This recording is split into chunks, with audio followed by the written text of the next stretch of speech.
Imagine your church reaching thousands of people every single week, not just in your building, but across the entire world. With over 5 billion people actively using social media, there's never been a better opportunity to bring the gospel to more people than right now. So if you apply these 5 strategies to your ministry, you won't just grow your online presence, you'll expand your impact, reach the lost, and build a digital mission field that works 24/7. Let's get into it. Number 1, consistently post on social media. This is a biblical concept talked about in Proverbs. It absolutely applies to this as well. This is where most churches struggle. Typically post a short form video every couple weeks and expect to just somehow miraculously start reaching a bunch of people. The truth is that you have to consistently post. Posting consistently builds trust with your audience, that they can rely on you to give them content to watch whenever you don't post anything for a couple months at a time. The other thing is you're not going to hit it out of the park every single time. So it's about getting as many at-bats as you can. When you're posting 3 times a week, 5 times a week, every day, you're giving yourself that many more at-bats where you could get a video that reaches 100,000 people, 1 million people, 3 million people. The algorithm actually favors accounts that post consistently. Number 2 is post to every single social media platform. This is probably one of the most overlooked strategies by churches. I couldn't tell you how many churches I see that just post to Facebook or just post to Instagram, and they totally forget about YouTube, TikTok, X, Snapchat.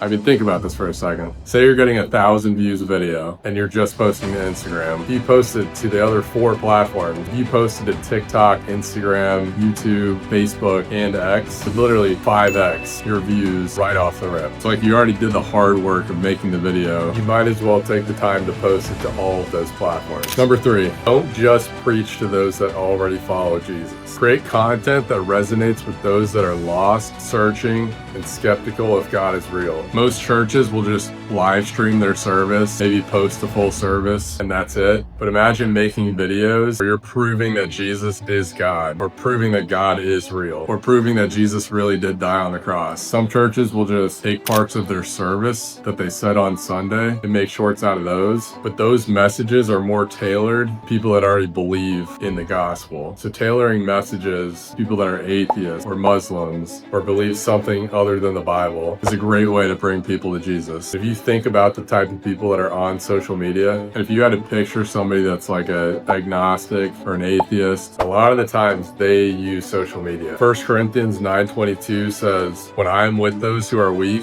I share their weakness, for I want to bring the weak to Christ. Yes, I try to find common ground with everyone, doing everything I can to save someone." I think this is a great Bible verse for how to think about posting on social media, because we are just meeting them where they're at. The reality is that some of these people are just not going to come to church. The best way to reach them is on social media. Number 4, utilize short form content and focus on the first 3 seconds of the video. You want to hook them early on in the video so that they stick around and watch the entire video. Examples of great hooks could be, "I'm going to prove to you that God is real," or "Jesus didn't die for ordinary people, he died for you." Or you could do, "Here's 3 Bible verses that prove that Jesus is God." Number 1, something like that. I mean, the possibilities are endless. I'm sure you guys could put your own spin on it. Those are just a couple examples of what it could look like. So literally the most important stat that the algorithm looks for across TikTok, Instagram, Facebook, YouTube, X is the average watch time for your video. So if people are clicking off after 1 second of your video, 2 seconds, 3 seconds, that's a problem. You want to say something that's going to grab that person's attention, have them watch the full 30-second video. If you can do that,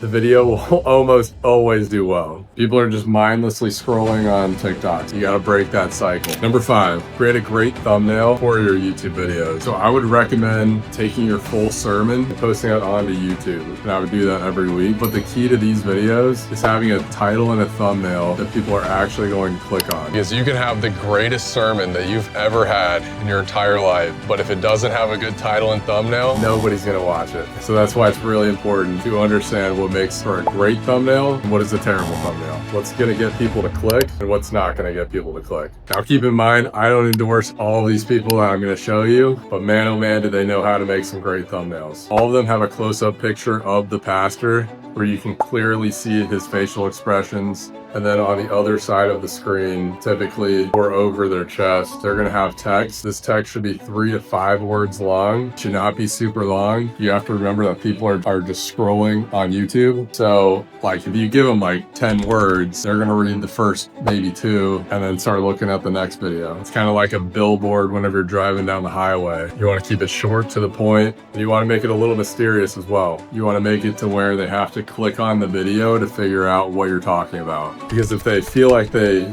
understand the video by just reading the title and the thumbnail, they'll be like, okay, I got it. They'll keep scrolling. I think that's a good general tip. You can still get away with videos that tell you what the video is about, but I think that's a really good way to think about it. So if you can have a volunteer take a close-up picture of you while you're preaching, or you could even do it when the service isn't going and you're just acting like the service is going because you're not going to show the crowd. So you really could just, or you could even do a photo shoot like you're having a service, but it's not actually the Sunday morning service. You could just shoot a couple of good pictures with somebody close up and then use those for the videos. But you want to have a high quality picture where your facial expression matches the topic of the video. So if the video is like, why do I feel lost? You don't want to have a picture of yourself smiling. You want to match the energy of what the topic of the video is like. But if the video is like the joy of the Lord, then definitely smile on that. A lot of people overlook that, and it actually makes videos look really weird in the thumbnail if you don't do that. You want your thumbnail to also have bright colors. You'll also notice with a lot of these thumbnails that they have contrasting colors. So if you were to look at a color wheel, you want to have opposites. It typically has to do with what color shirt you're wearing or the background. That's why you'll see videos that have navy blue and yellow will look really good, or orange and blue, or anything where it's two contrasting colors is going to make it stand out a lot more. I could probably do a full video on thumbnails. There's a lot of ways to make them better, but in general, you want to make them simple and to where somebody can look at it and instantly understand what you're trying to convey to them. So to recap on the 5 points, you want to post consistently, utilize every single social media platform, utilize all the big social media platforms, not just 1 or 2. Make content tailored to those that are lost. Make short form content, create great hooks for your short form videos. And number 5, make great thumbnails for your long form YouTube videos. Now, if you're serious about reaching more people online, you don't want to waste time trying to figure this out alone. I'd love to help. I work with churches in 2 ways. 1, through personalized consulting, where I coach you or your team on what to post, how to post, and how to grow. Or 2, I'll handle everything for you, from scripting content to editing the videos to posting them all for you. My mission is to help churches spread the gospel all over the world and grow their churches in the process. And if you would like to be a part of this, just click the link in the description to book a free call. Whether you'd be ready to take the next step or you just want some clarity as to what your church should do next, that call is a great place to start. But I appreciate you guys watching, and I'll see y'all in the next one.